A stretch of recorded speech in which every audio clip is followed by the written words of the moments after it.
In the worst examples of poisoning from absinthe, the person becomes a confirmed epileptic. Hello, I'm M.E. from M.E. and History.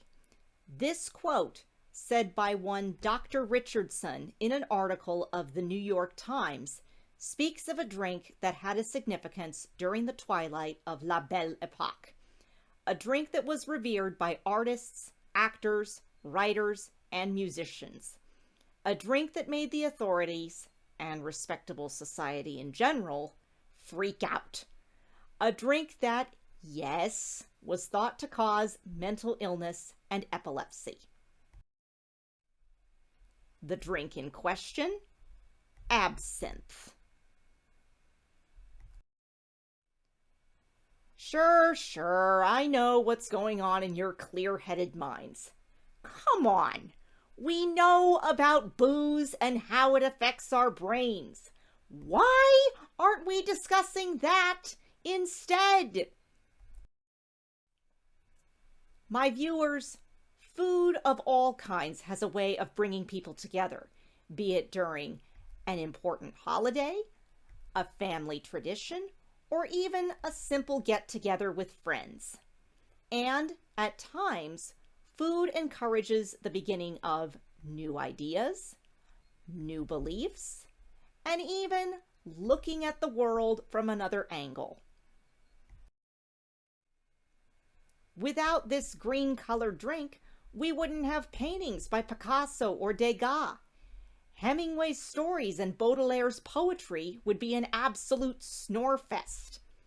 In other words, the humanities today would be flat out stuffy and boring. So sit back and get ready to raise a toast to the so-called oddballs who left behind quite a legacy, courtesy of the Green Fairy. To start with, we must ask a question. How is absinthe made? Absinthe is made using a mixture of aromatics and plants. The most common ones used are fennel, marjoram, aniseed, and wormwood. The mixture is then drenched in alcohol before being distilled. The result? A rather bitter pear green drink. Yet ironically, absinthe wasn't a new thing. In ancient times, it was used as a primitive kind of antiseptic and bug repellent. Shortly after the French Revolution, absinthe was used for medicinal purposes, including a tonic that kept malaria at bay. So, when did it become popular to drink absinthe? In the 1840s, soldiers who had used the drink to treat malaria developed a taste for it. At first, it was just your run-of-the-mill glass of booze, not unlike something you'd have at a bar. It was typically placed in small glasses before being diluted with water and a sugar cube to take the bitter taste out of the picture. By the 1860s, absinthe's popularity had exploded to the point where happy hour in bistros, cabarets, and so on was dubbed l'heure verte, or, in English, the green hour. By the 1880s, the mass production of absinthe caused the price to drop significantly. By 1910, the French were drinking roughly 36 million liters per year.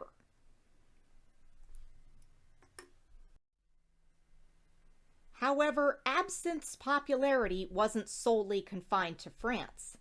The drink was exported to other countries, including Spain, the United Kingdom, and the United States. New Orleans especially has a cultural link to absinthe via the drink Sazerac, an absinthe-laced cocktail that was a favorite of writers like Mark Twain. By this point, you're probably thinking, wow, this booze was so popular. How could something so cool be seen as so problematic? The reason for this change stemmed from a vine pest that caused the French wine industry to take a serious economic nosedive in the late 1880s. As members in this industry struggled to regain their footing and avoid complete collapse of their businesses, their attention turned towards its biggest and cheapest competitor: absinthe. In addition, Europe and the US were going through a political and social campaign known as the temperance movement. Formed during the 19th and 20th centuries, the temperance movement's goal was to cut back or go cold turkey on booze due to the health risks and social ills linked with it. Given that we now know the all too real dangers of alcoholism, the temperance movement's aims and intentions were good ones. At the same time, however, the movement led to a serious moral panic and a lot of finger-pointing, particularly towards the lower classes who could afford to drink absinthe. During this time frame, the poor were viewed as lazy, dissolute, and a serious threat to conservative society as a whole. But it wasn't just the destitute in general who were seen as problematic. It was the movements and ideas that were emerging from this class of outcasts, especially people who were linked with the humanities. Bohemian types like Van Gogh, Picasso, Degas, Toulouse-Lautrec, and so on regularly drank absinthe and occasionally featured it in their works. Unfortunately, the types of masterpieces that these radical individuals produced weren't exactly, to use a common description from my Salem Witch Trials series, normal enough for the times. But unlike in 17th century Salem, where oddities had to be kept hidden at all costs, these 19th and 20th century creators made no secret about pushing the envelope. On the contrary, they bravely and openly questioned and challenged the status quo. Rules that had dominated the humanities since the Renaissance were being rewritten. Neatly constructed works revering absolute monarchs, portraying victorious battles, and paying religious homage gave way to haphazard, chaotic, oddly styled pieces that focused on, and often catered to, the average person down the street. Given that the lives and situations of the common individual weren't exactly filled with beauty and sunshine, it naturally frightened the way of life that the upper classes enjoyed. Plus, as absinthe grew in popularity, the more open-minded, rebellious members of respectable society started drinking it. Not wanting to lose the shreds of power they had left, older conservatives, especially those in the temperance movement, pinned the blame on absinthe.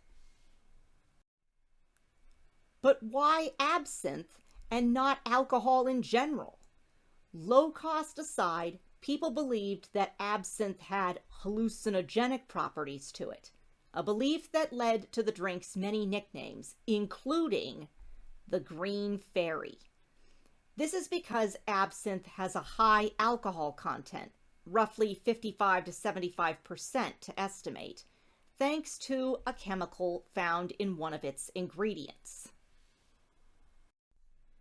The belief that absinthe caused people to hallucinate and act violently came to a head in 1905 in an event known as the Lanfray Trials. In a Swiss farming community, a man named John Lanfray killed his wife and 2 daughters before trying, and failing, to kill himself. While we now know that Lanfray drank a variety of booze in large quantities, people called the case the absinthe murder because he had downed 2 glasses of absinthe before he committed his grisly crimes.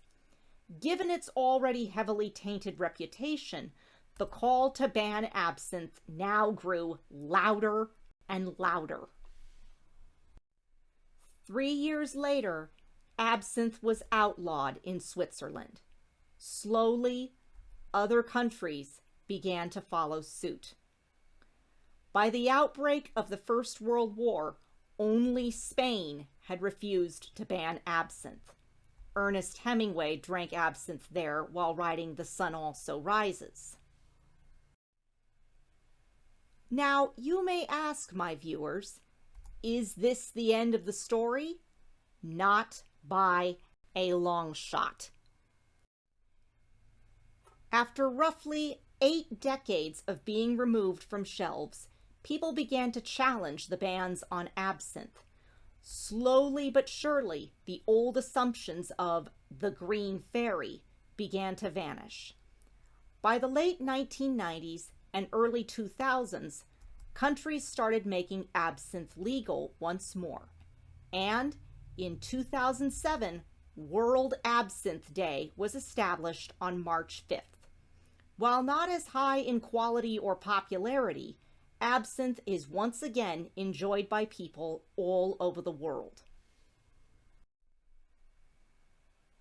So next time you're tempted to blame a strange object or fad for society's, or more likely your own personal troubles, remember, just because it may be linked with the eccentric or troubled types doesn't mean it's bad. Who knows? The rebel in you may be influenced by it and want to give it a shot. I'm ME from ME in History and YouTube.